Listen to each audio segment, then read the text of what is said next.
Well, thanks everyone. It's great to be here this morning with the Deputy Premier, Paul Toolo, the Jobs Minister, Stuart Ayres, and the Deputy Secretary of New South Wales Health, Susan Pearce, to, celebrate an incredibly important milestone for the people of our state. This weekend, probably tomorrow, we will hit 80% double dose. We've set out a roadmap which from Monday will provide a removal of a number of restrictions that have been put in place. We've only been able to do this because of the significant effort that people right across New South Wales have made in getting us to this point. So as of Monday, we know that home visitations will increase from 10 to 20, outdoor gatherings from 30 to 50, standing up in pubs will now be back. There will be no limits on weddings and funerals. And we have made a decision today, and I know for many it will be an unpopular decision, but as Premier I believe it is the right decision, and that is to defer regional travel from Sydney, from Greater Sydney, until the 1st of November. And the reason we've made that decision is based on the vaccination rates that are in front of us, and if you look where, as a percentage of LGAs that have reached that 80% double dose here in Sydney, that's where regional New South Wales will be on the 1st of November. Importantly as well, this is a confidence game.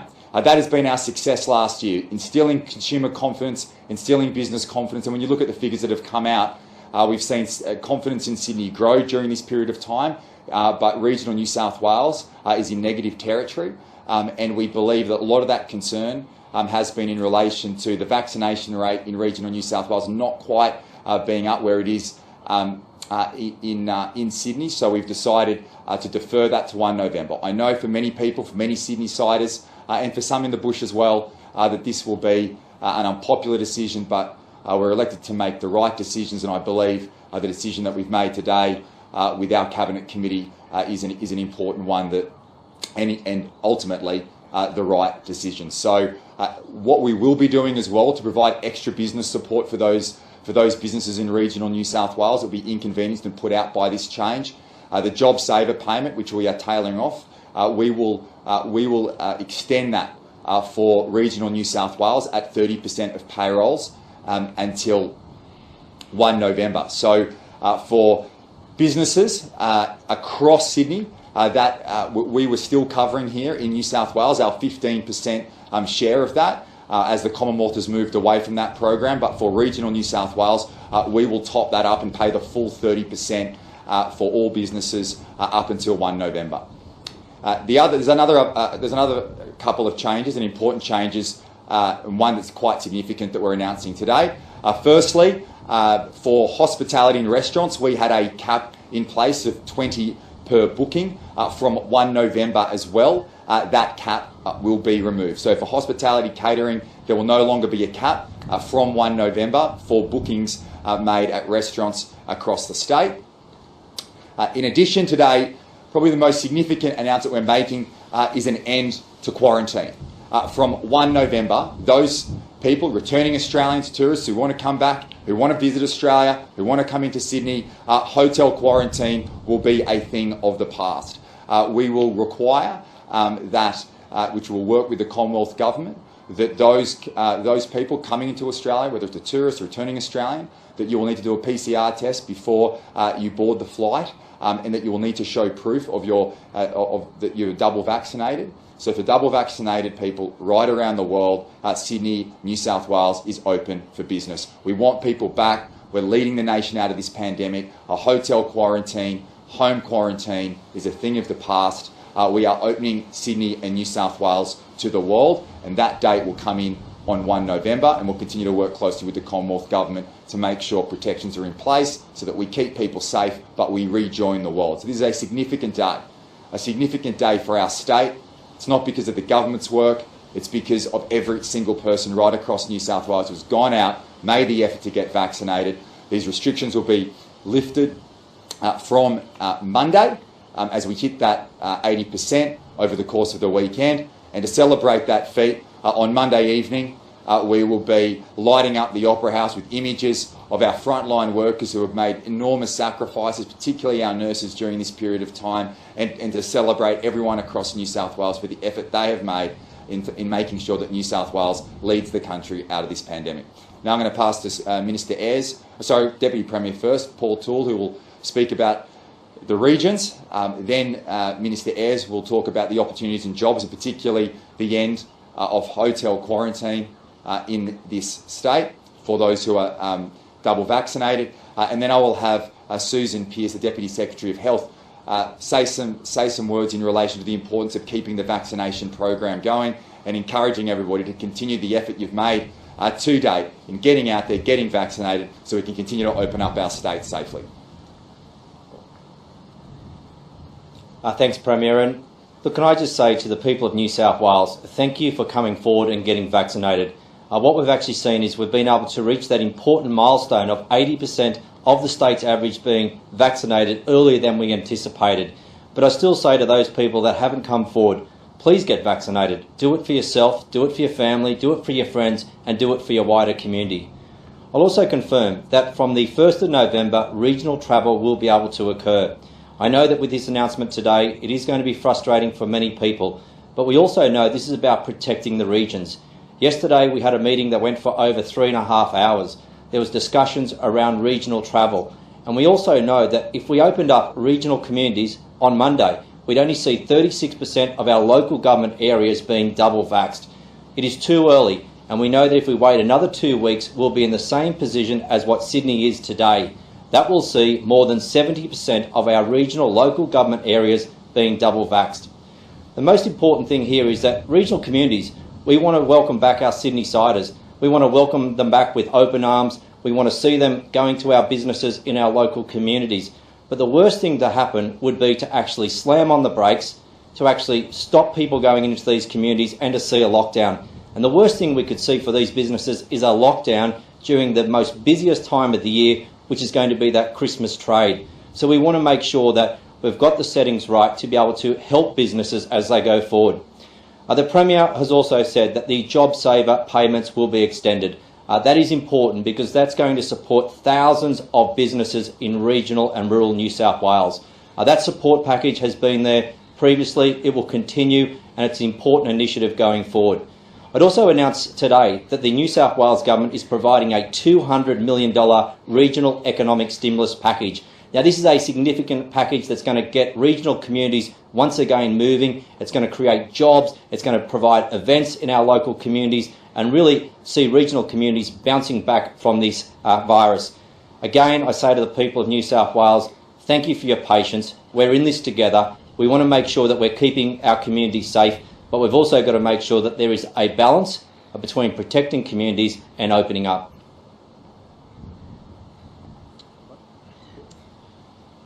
Thank you, Premier and Deputy Premier. Well, today the message is Welcome Home Australia.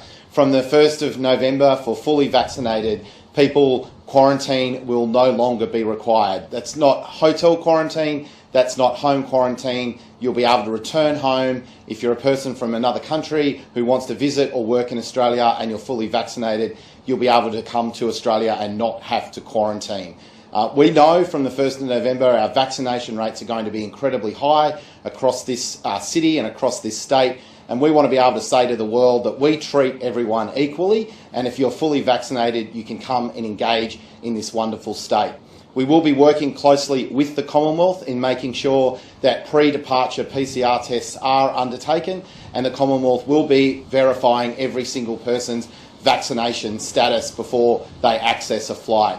We're taking this decision with 2 weeks lead time to allow airlines and the Commonwealth to start to put on extra flights and put those processes in place for people who are fully vaccinated. If you are not vaccinated, you will still need to quarantine, and that quarantine will be capped at 210 people a week.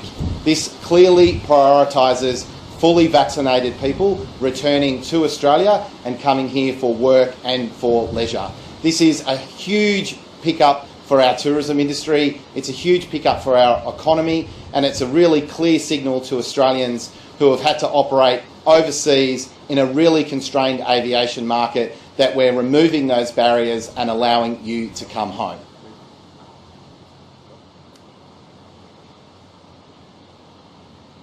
Good morning, everyone. Look, 8 months ago we started the vaccination program here in New South Wales. I've stood before you previously and said that we would do everything we can to make sure everyone in New South Wales had the opportunity to be vaccinated. That work is not over.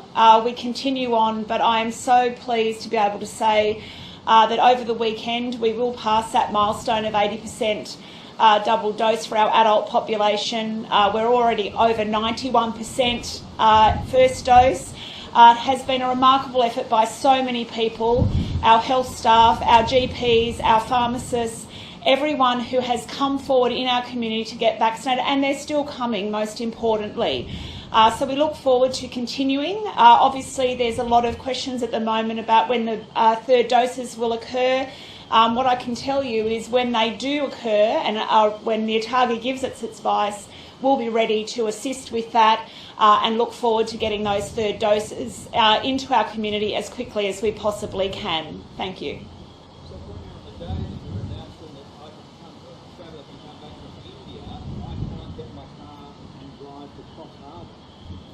Well, ultimately, this is about, today we're announcing for taking New South Wales to the world from 1 November. So from 1 November, these dates will all marry up. And for those that are fully vaccinated, New South Wales says we welcome home every Australian overseas, or we want tourism back. We want people back into work and get our economy moving. And that's what today's announcement is all about. But ultimately, when we've got to weigh up the health advice, the economic advice, and the elected officials make a call. And as the Deputy Premier said, it was a long meeting, it was a robust discussion, and it was a difficult decision to make. But ultimately, we've got to make calls to ensure we keep communities safe as we open up. And when we see the vaccination rates in Sydney higher than they are in regional New South Wales, it's a couple of weeks. It's 2 weeks. I know it's going to create some inconvenience. We've provided some additional financial support for those businesses in regional New South Wales. I know there'll be different views on this, but ultimately I believe where the Cabinet landed is the right call moving forward. Yeah. No, we understand that. So that was certainly discussed. That was certainly on the table about whether we could provide it for certain LGAs in other regions. But ultimately, the view was that regional New South Wales should move as one, and in terms of enforcing it would become too much of a challenge. But I can assure you, we looked at this in depth. We looked at every possible way we could release those restrictions in a safe way, and ultimately we landed here. And look, as Premier, the buck stops with me. I believe this is the right decision in the interests of the state.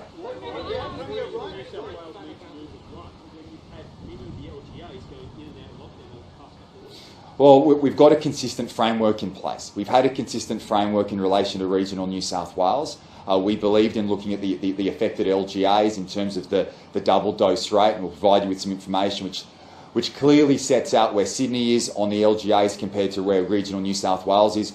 We weighed it all up and we believed it was the right way to go. We want to open up as quickly as possible. We are leading the nation here.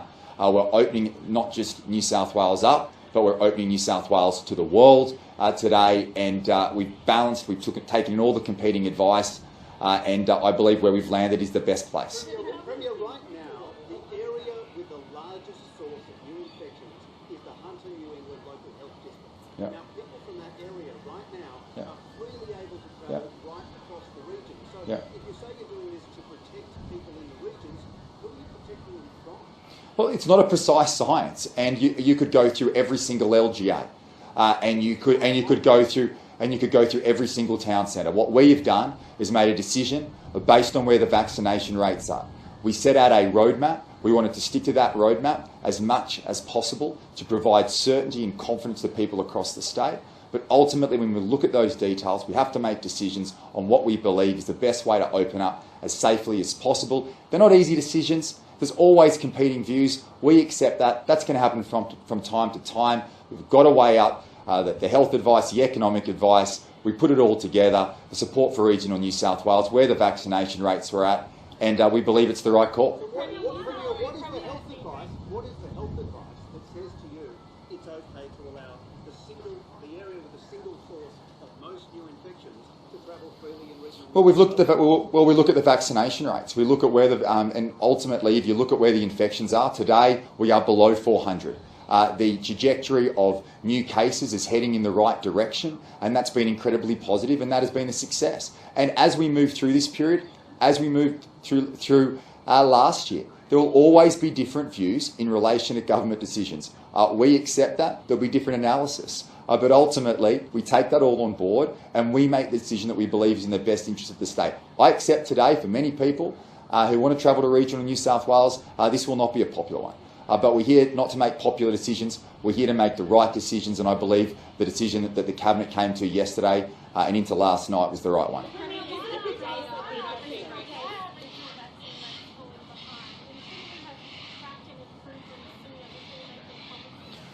Well, look, obviously we want to see those rates increase, and they are increasing. If you look at the trajectory that we've provided, in 2 weeks' time, regional New South Wales, as a percentage of the local government areas that would have been fully vaccinated, will be where Greater Sydney is today. That is a trajectory, and ultimately, if you look at as well, and as a former Treasurer as well, I'm also looking at confidence. Confidence is key. There will be different views out there, but what drove the New South Wales economy, what got people back into work as quickly as possible? We saw the jobs numbers just come out yesterday. Over 200,000 jobs have been lost right across New South Wales. Now, I know people want to visit family, I know people want to visit friends, I know people want to go on holidays. Ultimately, though, I want people back into work. I want businesses open. We need to drive confidence, not just in Sydney, but in regional New South Wales as well. And when you look at those jobs numbers yesterday, we would have lost over 100,000 more jobs across our state, but for the financial support the New South Wales government has provided. In addition to that, when you look at the confidence figures, the confidence of consumers in Sydney is in positive territory. In regional New South Wales, it is in negative territory. And a lot of that is to do with concerns around the vaccination rate not being where it needs to be compared to Sydney. So yes, I understand there's inconvenience, but ultimately this decision will instill confidence in regional New South Wales.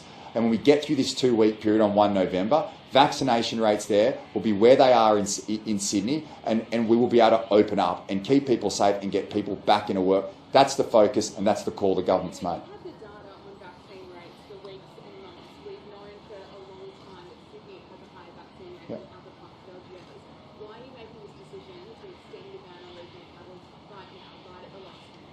Well, it's not at the last minute. We have our committee meetings.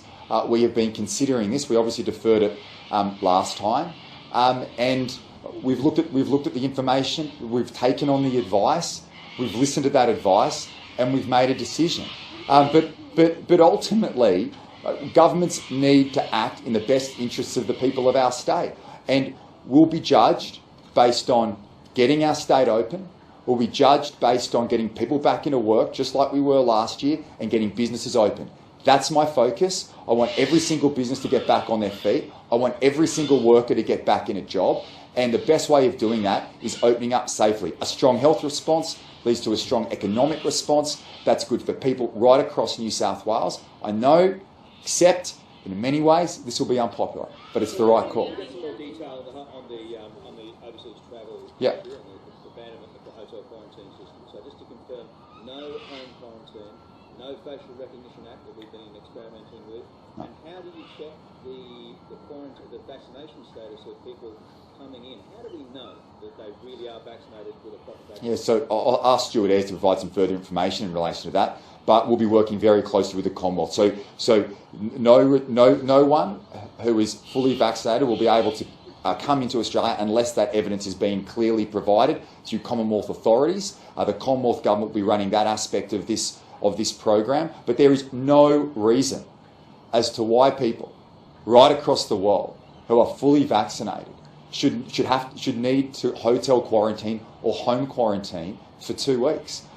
People right across our state have made enormous efforts to be fully vaccinated. Quarantine is a thing of the past. It will still exist at a much smaller nature for those people who are unvaccinated, so we'll have a smaller cap for those unvaccinated returning into Australia, they will have to hotel quarantine. But there is absolutely no reason, if you are fully vaccinated, if you're a returning Australian or a tourist, that you should have to do hotel quarantine. This is going to be a boon for people coming back home. It's going to be a boon for our tourism industry as we lead the nation out of this pandemic. Your message to other premiers about their situation where I can't fly to Brisbane, but I now fly overseas. Well, I think people in New South Wales will be flying to Bali before Broome, and I want to open up New South Wales to the world. We need to rejoin the world. We can't live here in a hermit kingdom. We've got to open up. And this decision today is a big one, but it's the right one to get New South Wales connected globally. And it's going to be great for our tourism industry. It's going to be great for tourist operators. You just have to walk up, and I encourage you, if you're going back into the city,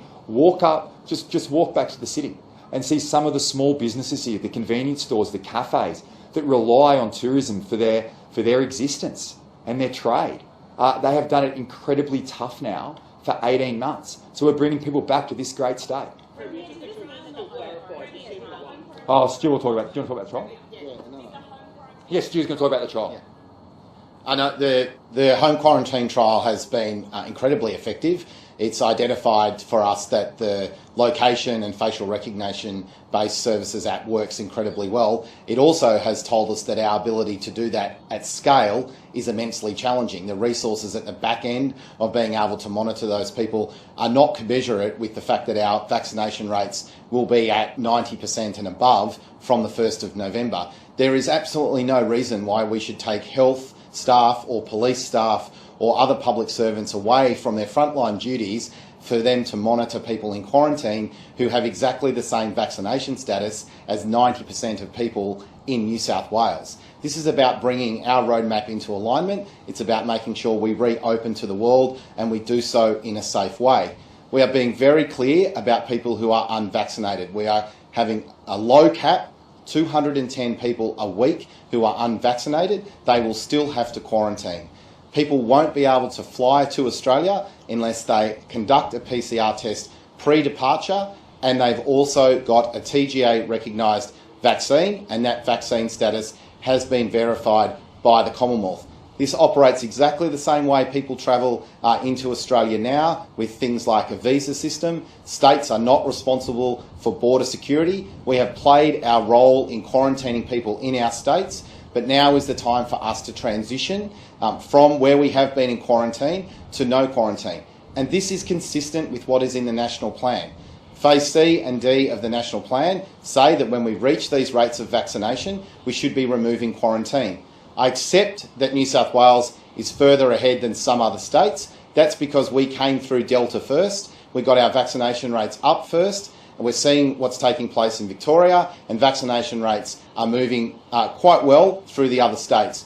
For people who are coming into New South Wales, if they are transiting on to another state, they will have to abide by the restrictions in that state. So if that state requires quarantining for people coming from New South Wales, they'll still have to abide by that. But this will create an opportunity for people to come to New South Wales through Sydney, and will also present a huge opportunity for Australians who haven't been able to access flights because of the caps that we've put in place to protect our local health systems that have kept us safe through the bulk of this pandemic, to really allow us to protect the community. We've had to have those caps in place.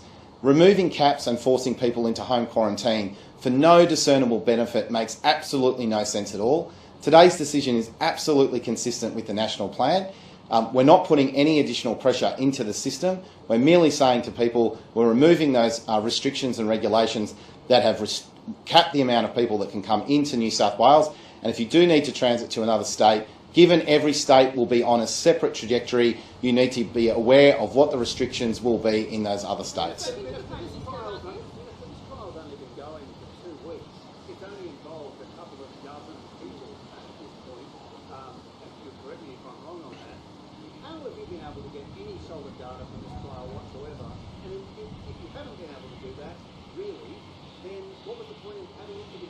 No, well, so the trial has been absolutely critical.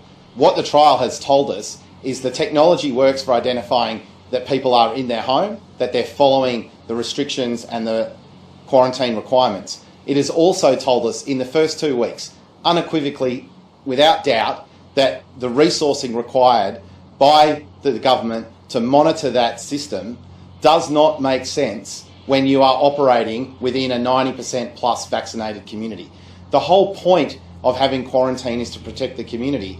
If people have exactly the same vaccination status as those people that are walking around New South Wales, going to work, sitting in cafes, standing in a pub with a drink in their hand, why would we ask people to quarantine at home or in a hotel? And if we don't need to do that, we definitely don't need to allocate or deviate resources away from getting people through our hospitals, getting people back into schools, making sure that our police force return to their general duties.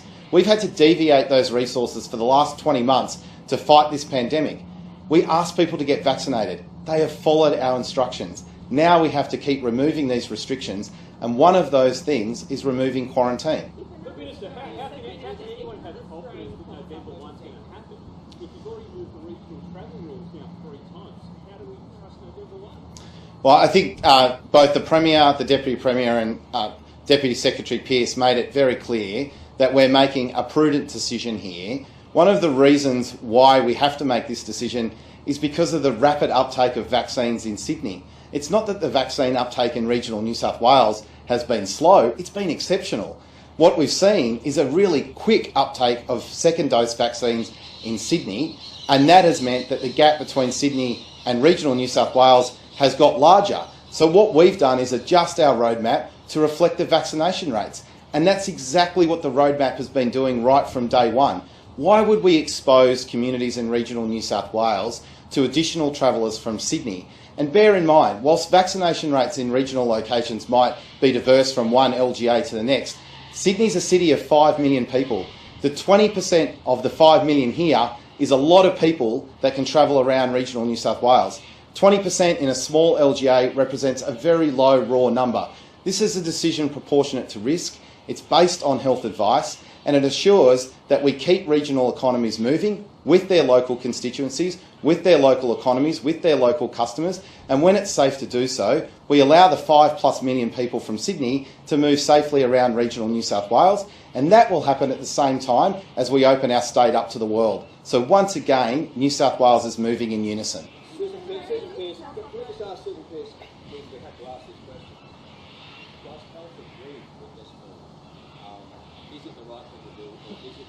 With respect to the quarantine? Look, the important thing is, as the Premier and Minister Ayres have said, is that unvaccinated travellers will continue to hotel quarantine. That was certainly our advice. That advice was accepted. And it is very important that people who are unvaccinated are still managed at the border. For fully vaccinated people, however, I think the point's been made.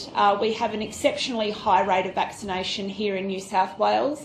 I think we'll end up with one of the highest vaccination rates in the world in this state. And these vaccinated travellers will have to be vaccinated with a vaccine that is approved by the TGA. That's a critical part of this, and that will be managed by the Commonwealth Government. We believe that we are in the best position possible at the moment, given our very high vaccination rates.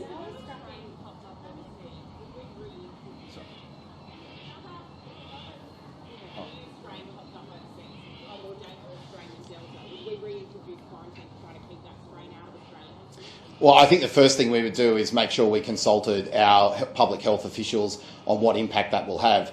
We should recognise that all the way through this, that vaccination rates will continue to protect us against variations and variants of the coronavirus that emerge. But if we have to make adjustments, our roadmap has always said that we would listen to health advice and make localised adjustments based on infection rates. If we're presented with a challenge, and God, I know over the last 20 months this virus throws a few curveballs at you, we'll have to adapt to those.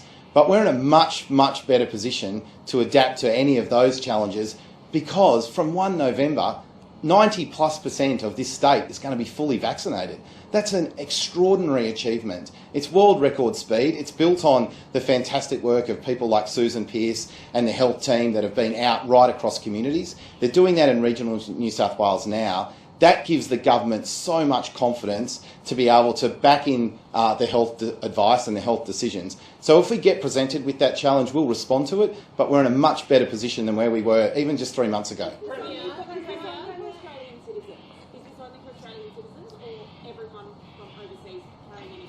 So there's no delineation between Australian citizens and other citizens of countries around the world. The focal point here is a delineation between vaccination status, so vaccinated and unvaccinated. We will require the Commonwealth, like they do with visas, to ensure that a person is fully vaccinated. There's no doubt that the Commonwealth will be able to do that with some countries faster than others, and they'll also be able to do that in conjunction with many airlines faster than others. So there will be some incremental staging that's just brought about by the ability for the Commonwealth to verify vaccination status. But we are not delineating between countries, we are delineating between vaccination status.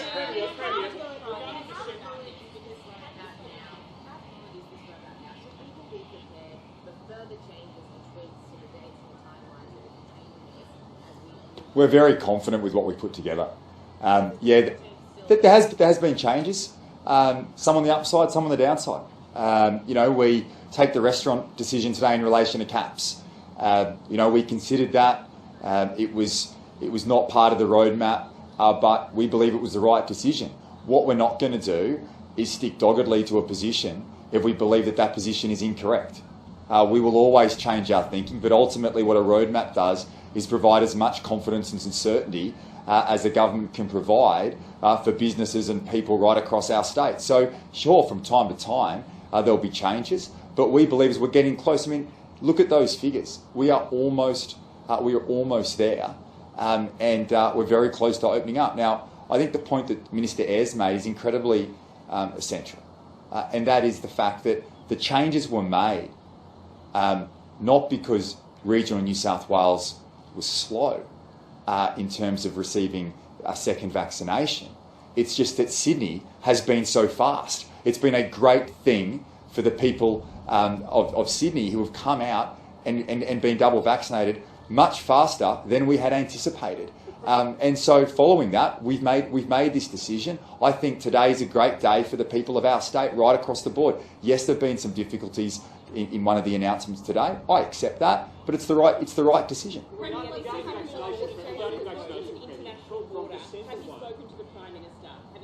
Yeah, we've had numerous discussions. The Prime Minister's office seems to think that this is only for returning Australians. So no, it's not your border to open. No, we've had numerous discussions with the federal government, and we want to open up. Obviously, returning Australians will naturally be the first cab off the rank. That is clear, and that is important. And whether that's returning Australians from other states as well, like if we can play a role in that, I'm very passionate about doing that. We want to have as many Australians.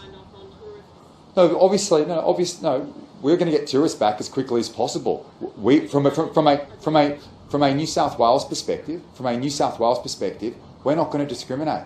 We want people to come back in. We've had numerous discussions with the Prime Minister in relation to this date on the 1st of November, on bringing that date forward. They want our borders open as quickly as possible. They control the international border. What we're saying is, you can open the international border, but returning Australians and tourists aren't going to come into Sydney if they've got to go and sit in a hotel for 2 weeks locked away. So there, as Minister Ayres has pointed out, there are two key requirements from a New South Wales perspective that we will need from the Commonwealth Government. The first requirement is that they are able to provide advice and confirm that someone receives a test before they jump on a plane, and secondly, that their full vaccination status is clear. On those conditions, we are happy of dispensing with the hotel quarantine program. I've had numerous discussions with the Prime Minister over the course of this period about dispensing with hotel quarantine. They support this policy. They will need to implement it from a border perspective, and we want tourists back into our state as quickly as possible. When Sydney and New South Wales go well, the country goes well. We want tourism back in our state, and we're going to deliver on that.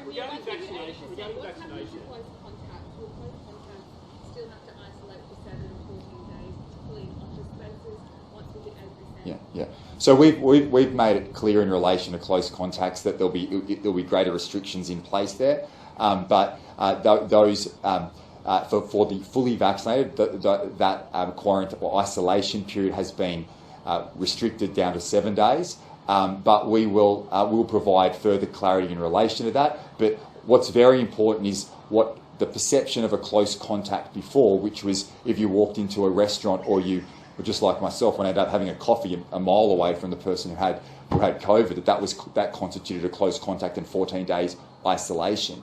That is not the pathway going forward. But if you have a family member, for example, who has COVID, you would be deemed to be a close contact, but we'll provide that information prior to Monday. Regarding vaccination, from December 1, will people who are unvaccinated still have all those restrictions eased? Is that a disincentive? But more importantly, is it unfair on now the 80% of people who've had the jab? Well, no, it's the roadmap which we have clearly set out provides opportunity and freedom for people who have been fully vaccinated. That has been the key to our that has been the key to our success. At the moment, it is on today as we sit here with a 70% double dose vaccination rate. Today we sit here, the opportunities of opening up restaurants, cafes, bars, lifting capacity at funerals and weddings. Those settings are in place for those who are fully vaccinated. And as Susan Pearce has outlined, New South Wales is likely to not just have one of the highest vaccination rates nationally, but globally. So everyone has made enormous efforts. So far, despite the concern that many in the media had in relation to some of the challenges that we would have with vaccine passports, with the way that it would work this week, it has gone incredibly well. People have treated everyone with respect and kindness. There have been challenges, and I've spoken to a lot of business owners during this period of time. There have been challenges, but in the main, this has been an incredibly successful opening up of our state. There's more to do. We'll do more. More comes in on Monday, and by 1 November, we rejoin the world. We're in discussions. No, good question. We're in discussions right now with the federal government in relation to cruising. I know they're very passionate about it. The Prime Minister had spoken to the former Premier Gladys Berejiklian around getting cruising back on track. I'm very open to doing that. We'll work with the federal government, and if there's a firm proposal on the board, there's a firm proposal on the table, we will take that to the Cabinet Committee. But yes, we are very open to doing that and working with the federal government to bring back cruising. And I know the Prime Minister is incredibly passionate about doing that as well.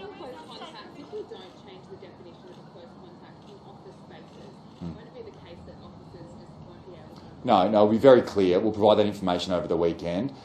Face masks for those who are fully vaccinated will not be required on Monday in office settings, and it'll be very clear when we provide that information over the course of the weekend that will not constitute a situation where someone is classified as a close contact and needs to go into isolation for 7 or 14 days. Yeah, no, and schools, and obviously we've got requirements in relation to schools, and over this period of time in regional New South Wales, some schools have been closed from time to time. We are mandating face masks, obviously, for kids in high school. We know that's an inconvenience, and we're encouraging it for those primary school students who are above Year 3. But there's a common sense. It's a common sense approach here. You can't. As someone with young kids, you can't. It's going to be pretty challenging trying to have many young kids in the classroom, particularly those in K1 and 2, wearing masks. But that's another aspect we haven't spoken about today as part of the roadmap. From Monday, schools are back, and from Monday week, all kids are back in the classroom. And we want to do that in a safe way. We believe we have. We're going to bring that forward, and that's a relief for parents. And it's incredibly important that we get kids back in the classroom as quickly as possible. We said that from the outset, and we've delivered on it. The other thing we haven't mentioned, Premier, is the launch today of the new Vaccine Passport app. Yeah. The schools have done it, talking about it now, given the announcement today, but it's up and running and crashing, we believe. A lot of problems with the connection between the federal system and the state. Right. What are you hearing? I wasn't aware that had happened. Look, there's going to be teething issues when you're trying to bring in two systems, the federal government and the state government system. That, you know, there'll be challenges along the way. Completely accept that. I'm not going to let perfection be the enemy of the good here. I want to have the best systems in place. I want to get it moving. If you're not able to access the vaccine passport today on the Service New South Wales app, don't worry. You can still check in on your QR code. You can use your Medicare app. It'll get up and running. But look, I'll always say there'll be issues. Things won't always go to plan, but we just got to keep going.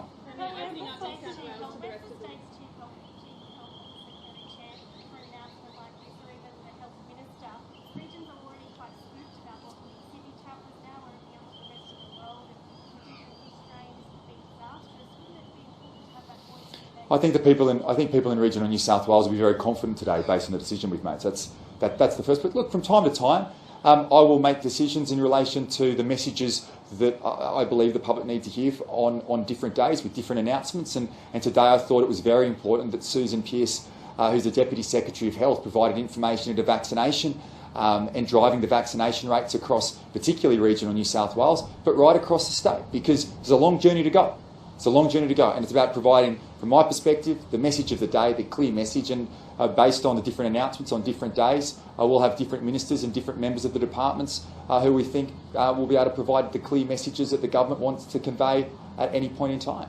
Do you expect that it's going to be harder for people in Sydney now to go to Brisbane or Perth for Christmas and use the opening? No. I mean, I'll continue to work very closely with the other state premiers.